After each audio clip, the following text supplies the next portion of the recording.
जमात इस्लामी ने मखसूस नशिस्तों के फैसले को PTI के साथ ज़्यादती करार दे दिया। हाफिज नईमुल रहमान ने कहा कि मौजूदा और आइंदा हालात में हुकूमत सिर्फ अपनी मर्जी के फैसले चाहती है। 26वीं आईनी तरमीम के बाद उन्होंने हर चीज पर कंट्रोल करना शुरू कर दिया है।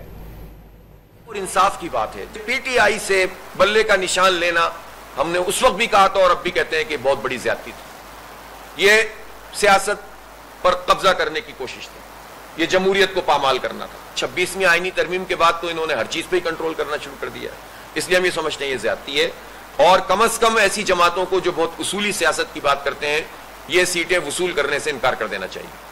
जमात इस्लामी ने मखसूस नशिस्तों के फैसले को PTI के साथ ज़्यादती करार दे दिया। हाफिज नईमुल रहमान ने कहा कि मौजूदा और आइंदा हालात में हुकूमत सिर्फ अपनी मर्जी के फैसले चाहती है। 26वीं आईनी तरमीम के बाद उन्होंने हर चीज पर कंट्रोल करना शुरू कर दिया है। और इंसाफ की बात है, PTI से बल्ले का निशान लेना हमने उस वक्त भी कहा था और अब भी कहते हैं कि बहुत बड़ी ज्यादती थी। ये सियासत पर कब्जा करने की कोशिश थी, ये जमहूरियत को पामाल करना था। 26वीं आईनी तरमीम के बाद तो इन्होंने हर चीज पे ही कंट्रोल करना शुरू कर दिया है, इसलिए हम ये समझते हैं ये ज्यादती है। और कम से कम ऐसी जमातों को जो बहुत उसूली सियासत की बात करते हैं, ये सीटें वसूल करने से इनकार कर देना चाहिए।